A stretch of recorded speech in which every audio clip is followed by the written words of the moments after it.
Et nous revoilà dans Cult & Click, une émission de qualité où on nous dit pas qu'on est en live. Enfin, sauf que Daniel nous avait dit 1-2, c'est à vous. Mais enfin bref, on n'avait pas écouté. Et on est là pour vous parler de nos visionnages de la semaine. On espère que vous êtes heureux, vous de votre côté, nous aussi. Je sais pas pourquoi je dis ça d'ailleurs. Est-ce que tu peux mettre ma partie visionnage? Moi, je vais en faire un ou deux. Et voilà. Qu'est-ce que j'ai vu cette semaine dont j'ai envie de parler? J'ai vu des beautés. J'ai envie de parler de House of Cards. Puis-je? Mais bien sûr. Et ben House of Cards saison 5 qui est sorti ce matin à 9h en France, qui est sorti à minuit et des brouettes je crois aux États-Unis. Cette saison 5 donc qui suit les aventures de Frank Underwood et pour l'instant j'ai vu les deux premiers épisodes de cette saison.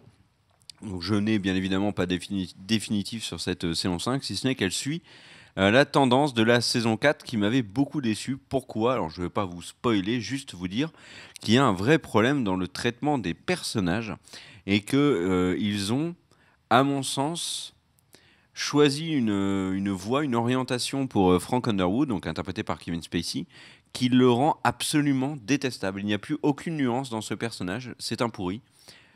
Mais chaque molécule de son organisme font de lui un véritable pourri. Il n'y a plus aucune nuance. Il n'y a plus, tu sais, ce travail qui avait été fait dans les premières saisons, ou même quand il faisait des vieux coups, il y avait derrière plusieurs scènes qui arrivaient un peu à nous attacher au personnage. Il était souvent drôle, etc. Quand il était en face caméra et qu'il nous parlait à nous directement, il y avait toujours un côté second degré chez Underwood qui n'est plus là, c'est juste un gros pourri. Et Claire Underwood, donc son épouse, est en train de suivre le même chemin. Et là où je parle d'un mauvais traitement, à mon sens, des personnages, c'est que les personnages très forts secondaires, qui avaient pu être notamment Doug Stumper, par exemple, il est incroyablement effacé. Déjà dans la saison 4, mais alors là, début de saison 5, mais c'est le secrétaire de base. Il y a aucun échange avec Underwood d'intéressant. Il a aucune scène, lui, d'intéressant. Quand on sait tout ce qu'ils ont travaillé sur Doug dans les 3 premières saisons, le traitement qu'ils en font depuis la 4, je suis sur le cul. Et l'autre chose, c'est Joel Kinnaman, donc, qui est le rival républicain, qui était vraiment bien dans la saison 4. Tu te disais que voilà, il y avait un vrai adversaire à Underwood. Et là, il est balayé. Je parle pas en termes de résultats d'élection. Hein. Je spoil pas du tout, on n'en est pas là, de toute façon. Wow, il est fade au possible. Donc je suis pour l'instant sur ma faim sur cette saison, début des 2 premiers épisodes de la saison 5. Je ne reconnais pas du tout la House of Cards que j'aimais beaucoup. Et comme on est dans une période de campagne électorale dans House of Cards, ça me fait forcément penser à la campagne de The West Wing, donc la dernière saison. Mais c'est tellement en dessous, mais tellement en dessous. Et en plus, je trouve très surréaliste là le thème qu'ils ont choisi, le terrorisme, ICO, etc. Je n'arrive pas en plus du tout à y croire. Je ne reconnais pas les États-Unis. Je ne reconnais pas les enjeux actuels de notre planète. Enfin, on est très loin du House of Cards avec la quête du pouvoir de Underwood, les relations avec la Russie, etc. Pour l'instant, je suis vraiment frustré. Voilà pour mon avis sur la Maison des Cartes. À toi. Alors attends, je préviens le chat que tu as fini, parce que dans le chat, des gens demandaient, pour ne pas se faire spoiler. Oui, bien sûr. Bon, je vais pas spoiler, mais... Non, t'as pas du tout spoilé. Donc on en était où? On était donc, écoute, merci pour House of Cards. On va essayer d'en faire une vidéo rapidement. On ne sait pas quand, mais on va essayer de le faire rapidement. Qu'est-ce que j'ai pu voir de sympatoche? Alors, de sympatoche, j'ai pu voir... je vais faire des petits trucs en florilège. J'ai revu Daredevil parce que je me suis posé des questions après avoir vu la série du point de métal qui était donc Iron Fist, et je me suis demandé est-ce que c'est moi qui ai trop, tu vois, mis sur un piédestal Daredevil, et non, en fait Iron Fist c'est juste une série pour les enfants, là où Daredevil c'est une vraie série pour adultes. Je conseille donc Daredevil, continuez à regarder si vous le regardez, et allez regarder Daredevil si vous ne l'avez pas faite. C'est une série action, mais qui est une série action très réussie. J'ai également terminé Terrace House. Qu'est-ce que c'est que Terrace House? J'en avais parlé. Avec les Japonais. comment on peut appeler ça? C'est une télé-réalité documentarisée, un peu sous la forme d'un vrai faux documentaire, c'est-à-dire que on ne regarde que les 45 minutes intéressantes sur des périodes de une semaine. Et l'intéressant, c'est que en fait, ce sont des Japonais qui sont dedans. Et donc, comme ça, on découvre la culture japonaise. C'est absolument excellent. J'adore Terrace House. Et j'ai regardé donc tout le Terrace House japonais. Et j'ai ensuite enquillé par les nouvelles saisons du Terrace House session Hawaï, qui est un peu moins. Donc là, on voit le Japon, qui est sur Netflix, qui est vraiment excellentissime. La fin est exceptionnelle, est exceptionnellement drôle. Et le Terrace House, donc Hawaï, est un peu chiant parce que c'est beaucoup des vrais faux japonais. C'est des personnes qui sont des petits-fils de japonais, mais qui sont à Hawaï. Donc Hawaï est un des États américains. Donc en fait, c'est juste des Américains qui parlent japonais et qui sont dans le Terrace House pour apprendre. Donc au final, on s'en fout un peu. Mais la deuxième partie de la saison, c'est à peu près le moitié de ce qui est diffusé sur Netflix, il remplace tout le monde au fur et à mesure par des japonais. C'est bien plus intéressant. Donc si vous aimez la culture japonaise, Terrace House, c'est très bien. J'ai également vu la fin de saison de The Flash. The Flash, qui donc, on le rappelle, avait eu des records d'audience par rapport à la série, qui avait quasiment tapé les 3 millions, il était à 2,8 millions de téléspectateurs. Et j'avoue que je pense que ce n'est pas volé. Et ouais, je vais faire des compliments à Flash parce qu'au final, ils ont pris des risques. L'histoire est particulièrement compliquée. Quelqu'un qui n'est pas très fan de science-fiction et tout, c'est des voyages dans le temps, c'est des univers parallèles. Il y a vraiment de la hard science-fiction, de la science-fiction compliquée qu'on ne peut pas expliquer en 2 secondes à quelqu'un. Et c'est très clair. Enfin, je pense que la manière dont ils le font, c'est très clair pour quelqu'un qui ne s'y connaîtrait pas du tout. C'est également particulièrement bien amené en termes de SF. Il y a des trous dans le scénario, ça c'est sûr. Il y a des trucs qui sont incohérents, mais bon, why not?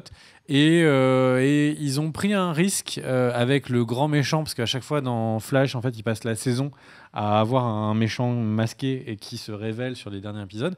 Et là, le méchant de cette saison, on ne le voit pas venir. Moi, en tout cas, pour le coup, cette fois-ci, je ne l'avais pas du tout vu venir. Donc, c'est un vrai reveal. Et c'est un vrai reveal intéressant. C'est un vrai reveal qui prend des risques avec la série. Donc, moi, je trouve ça vraiment plutôt pas mal.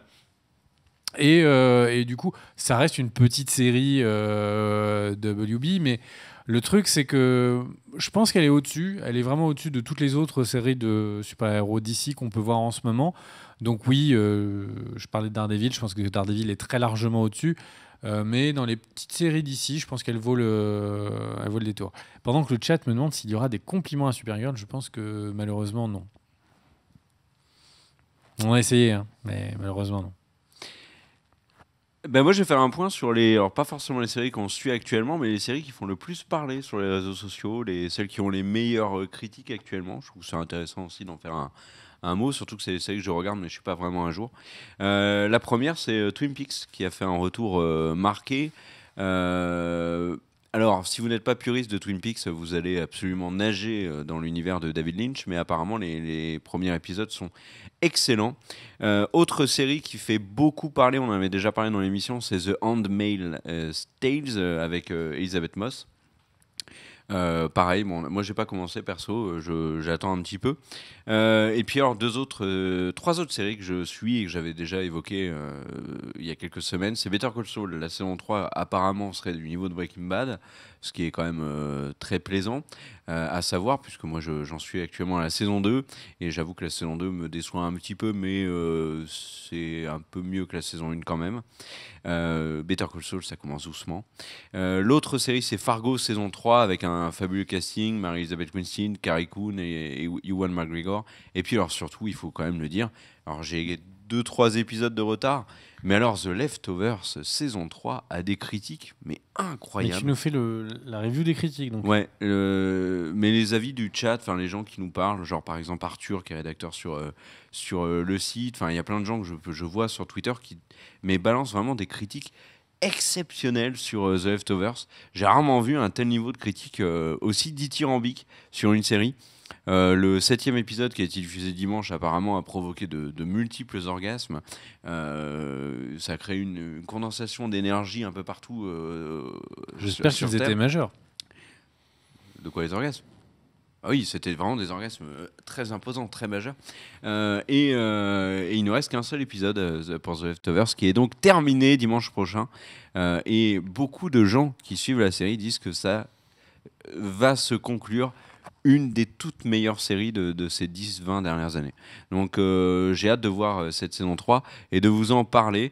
C'est une série où on a eu beaucoup de mal à se mettre dedans. Le chat, l'année dernière, vous nous l'avez vraiment conseillé avec insistance. Je l'ai regardé, saison 1, saison 2, je les ai bouffés en une semaine à peu près. C'était bluffant, c'était remarquable. Là, bon, j'attendais un petit peu pour la saison 3 parce qu'un épisode par semaine, ça me saoule un petit peu, je trouve, sur The Leftovers. Mais voilà. Donc, et puis, alors, je vais vous faire quand même un visionnage que j'ai pu faire cette semaine. J'avais envie de parler d'un film qui m'a vachement déçu parce que j'avais beaucoup aimé le premier. Le premier, c'est Bad Santa, film avec Billy Bob Thornton. Qu'est-ce que c'est que Bad Santa? C'est en fait un escroc qui a pour objectif de voler un supermarché et qui donc, alors si je me rappelle bien, parce que j'ai vu il y a quelques années maintenant, et qui du coup se fait engager dans le supermarché. Mais alors voilà, c'est Bill Bob Thornton, c'est un mec assez aigri, alcoolique, qui aime avoir des relations sexuelles avec les membres avec les clients du supermarché dans les toilettes, qui est odieux avec les gamins alors qu'il les reçoit lui en tant que Père Noël. Donc c'est vraiment le Bad Santa. Le premier film m'avait beaucoup fait marrer. J'avais trouvé le ton vraiment décalé et c'est un humour que j'apprécie. Mais alors le 2, mais il est complètement raté. Il est pas drôle. Il est vide de chez vide. Et je ne comprends pas comment ils ont pu faire une suite aussi ratée pour Bad Santa. Pourtant, on retrouve Billy Bob Thornton, etc. Donc là, l'histoire, globalement, tourne autour de sa mère. J'ai vraiment été déçu de chez déçu. Et pourtant, je l'attendais, ce Bad Santa 2. Voilà. T'as un autre visionnage ? Bah écoute, est-ce qu'on fait les coups de cœur ou est-ce qu'on fait le... Et oui, c'est le mec de Goliath, mon cher Asran. Exactement. Donc Et de Fargo, bien sûr. Est-ce qu'on a un coup de cœur ? Moi, je n'ai pas spécialement de coup de cœur. Ok. Bon, alors du coup, j'ai continué avec mes visionnages. Je crois que j'avais pas parlé d'Office Christmas Party la semaine dernière. Pas du tout. Et donc, c'est encore une fois une comédie de Noël. Donc, on n'est pas du tout dans les temps. Cult & Click qui est 5 mois en retard. Donc, Office Christmas Party, c'est un film américain qui est dans la mouvance de ces nouvelles comédies américaines qui sont basées sur la même mode que les séries américaines, enfin les comédies américaines depuis 40 ans. C'est juste qu'elles sont faites sur un ton un peu différent. C'est Joyeux Bordel en français, ok. Et on a donc Josh Gordon et Will Speck à la réalisation. Et on a Olivia Munn, Jason Bateman et TJ Miller en acteur. Héros de Silicon Valley qui quitte la série d'ailleurs. Héros de Silicon Valley. Et on rappelle que Jason Bateman, c'est celui qui était le héros d'une autre série qui était Arrested Development. C'est assez marrant parce que, encore une fois, Jason Bateman a le même rôle que dans Arrested Development, c'est-à-dire le mec qui est responsable au milieu de plein de personnes un peu débiles. Quelle est l'histoire ? Il y a un gars qui est le fils du patron d'une grosse société qui gère la branche de Chicago, je crois. Et en fait, ils veulent signer un gros deal, un deal incroyable. Et le truc, c'est que sa sœur arrive et lui dit « Mais non, mais vous faites que de la merde, ça fonctionnera jamais. » Et là, lui part du principe qu'il doit organiser la plus grande soirée de Noël possible, la meilleure fête de l'univers, pour impressionner le client qui signera le contrat. Et donc, tout doit tourner autour de cette soirée de ouf. Alors, je vais me permettre de vous le spoil. Pas tout, parce que j'ai envie de le voir rien que pour le fait qu'il y ait Kate McKinnon au casting. Ouais, bon, globalement. Et Olivia Munn, bien sûr. Globalement, le scénario est naze. Il est même complètement à chier. Mention spéciale à la fin où, donc, du coup, ils inventent Internet. Donc, je vous laisse découvrir ce que ça veut dire. Mais c'est. J'ai rarement vu un truc aussi con. Enfin, le truc, c'est qu'à la fin, Mais tu veux vraiment tu spoil le film sans ménageant, là. il crée Internet. Ok. Donc, bon, what the fuck. Et le truc, c'est que donc du coup, nos amis American font quand même un film qui est sympathique. Et c'est-à-dire que c'est vraiment, c'est un peu ce mec qui a un peu le boulet de la soirée, qui fait plein de vannes, tu vois, qui fonctionnent pas. Et au bout d'un moment, l'alcool aidant ou la fatigue, je ne sais pas. Et bah petit à petit, tu te dis, bon, c'est marrant, il est sympa. Pourquoi pas? Et puis tu commences à rire à une vanne, et puis à deux, puis à la fin, tu te sens sale parce que tu as ri à 3-4 vannes qui étaient pas ouf. C'est un peu la même chose avec Christmas Theory. Tu te sens un peu sale de t'être marré, mais c'était sympatoche sur la fin, quoi. Bon, même si la fin n'a aucun sens, on en a parlé. Et voilà. Et puis le casting est sympathique. Le casting est honnêtement sympathique. Après, voilà, le scénario n'entendait rien, c'est complètement naze. Il y a un truc qui me gonfle avec ce genre de film, c'est qu'on y retrouve Olivia Munn, qu'on a vu notamment dans X-Men Apocalypse, qu'on a vu dans Charlie Mordecai, etc. Je trouve que c'est un gâchis monumental, que ce soit elle ou Alexandra Daddario, etc., d'avoir des actrices qui sont castées uniquement parce qu'elles sont très jolies, il faut reconnaître, elles sont très jolies, alors qu'elles ont eu par le passé des rôles où elles étaient vraiment bien. Daddario, dans True Detective, il y avait un vrai potentiel. Et je parle pas de sa scène de nu, je parle vraiment de son potentiel à elle. Olivia Munn, bah, moi je l'ai trouvé bien dans True Detective. Bah oui, mais je l'ai trouvé bien. Son palmarès d'actrice, c'est d'avoir fait les Percy Jackson, d'avoir fait 2 scènes de nu. Mais non, mais on s'en fout de la scène de nu. Dans True Detective, elle est bien. Tu peux pas dire, Olivia Munn, elle est excellente dans une newsroom. Et Olivia Munn, elle a une série entière sur 3 saisons. Ouais. Où elle est excellente à chaque épisode. Tu peux pas comparer les deux. Mais il y en a une qui est la pin-up des je films compare pour adolescents, je compare les deux parce que grande actrice. Non, mais je compare les deux parce que le chat a réagi sur Olivia Munn et je le comprends. Mais Alexandra Daddario, c'est tout à fait ça. Elle est résumée au fait qu'elle a une plastique incroyable et elle a une plastique incroyable et c'est tout. Enfin, je trouve ça vraiment dommage. Marie-Elisabeth Winstead, par exemple. C'est un peu pareil, Daddario, sauf qu'elle a eu l'intelligence d'aller choisir des rôles qui sont différents. Elle aurait pu s'enfermer pareil dans des films un peu pourraves comme ça. Olivia Munn, mais je trouve que c'est un gâchis monumental. Tu ne penses pas avec ta tête. Mais si, justement, je pense avec ma tête. Dans X-Men Apocalypse, mais c'est quoi ce rôle ? C'est quoi ce rôle ? Moi, j'étais enragé. C'est quand même une des actrices les plus importantes de The Newsroom, où, comme tu le dis, elle est excellente dans chaque épisode. Elle mérite des vrais rôles. C'est pas possible qu'elle soit dans des films pareils ou qu'on la voit dans X-Men Apocalypse. Même dans Magic Mike, Olivia Munn est très bien. Elle a un second rôle, mais elle est vraiment très bien.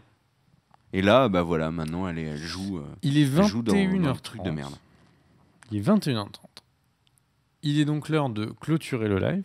Tout à fait. Est-ce que, vu qu'on a pas mal de personnes sur le chat, on va poser la question, si vous le voulez, est-ce que vous voulez qu'on enregistre en live la critique de American Gods ? L'épisode 5. De l'épisode 5. Si vous êtes très chaud pour qu'on le fasse, du coup on le fera. Si c'est qu'une toute petite partie du chat, vu que c'est un peu plus compliqué à la régie, on le fera pas en live. Donc n'hésitez pas à nous répondre tout de suite. Et comme ça, nous savons si nous disons à demain en vidéo ou si nous disons à dans 5 minutes. C'est quoi l'autre vidéo ? American Gods et Titans. Ah oui, on peut proposer. Enfin, vous votez ? Alors voilà, on peut voter. Vous pouvez voter American Gods ou on peut faire la vidéo sur l'attaque des Titans. Voilà, on peut faire une des deux en live. Épisode 8 et 9. Il y a quand même beaucoup de bruit. Hein. Donc vous votez, vous dites Gods ou Titan. Et celui qu'on voit le plus, l'emportera. Et voilà. Ouais, pour l'instant, c'est un oui massif sur American Gods. Oui, mais les gens, ceux qui arrêtent, ils vont pas dire non. Il y a très peu. Alors, on va voir. Là, ça va arriver, les Titans et les Gods. Je ne vois pour l'instant aucun attaque des Titans. Mais ça va pas commencer. Si, bah oui, tu viens de le dire. Il n'y a pas non plus 40 minutes de décalage. Non, mais là, pour l'instant, ça n'a pas commencé. Voilà, là, ça commence. Il y a un Titans. Gods, attaque. Titan. Gods. Moi, je vois que du Gods. Hein. Ouais, il y a beaucoup de Gods quand même. Oh, non, ça se Je vois que du Oh, le God. chat est, Alors, est déchaîné. Ouais, petite American Gods. information, j'en profite du coup pour vous donner une information pratique hyper importante. Si vous êtes sur des téléphones Apple, si vous êtes donc sur iOS, eh bien, quand Bah, vous vous tapez faites avoir. American Gods, eh bien, il faut faire hyper attention, surtout quand votre phrase c'est je te conseille American Gods, parce que en fait, l'autocorrecteur transforme le Gods en God avec un S.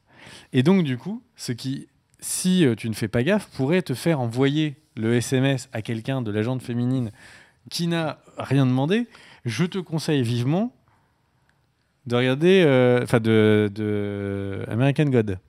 Ce qui peut être assez gênant. Moi, personnellement, ça m'a mis dans une situation assez délicate au niveau d'un SMS que j'avais envoyé qui était, au début, qui n'était que pour conseiller une série. Et donc, du coup, je conseille de faire très attention à l'autocorrection sur Apple. Pendant que American Gods, de mon point de vue, a gagné largement. Ouais, sur le American chat. Gods, du coup, eh ben, on va couper pour relancer un nouveau live, pour enregistrer la vidéo. Et puis, on vous prévient, par contre, American Gods, c'est 100% spoil. Hein. Donc, si vous n'êtes pas à jour dans la série, vous allez morfler sévère et on va pas faire de partie sans spoil. C'est 100% spoil. Voilà, on se retrouve tout de suite. À ceux qui nous quittent, eh ben, on vous fait des poutous. Hein. Des poutous. Et Philippe. il n'y a que 5 épisodes. Donc, si vous avez le temps de regarder ces 5 épisodes en l'espace des 5 minutes de pause, eh bien, du coup, vous pouvez quand même regarder la suite. À tout de suite. Let's go!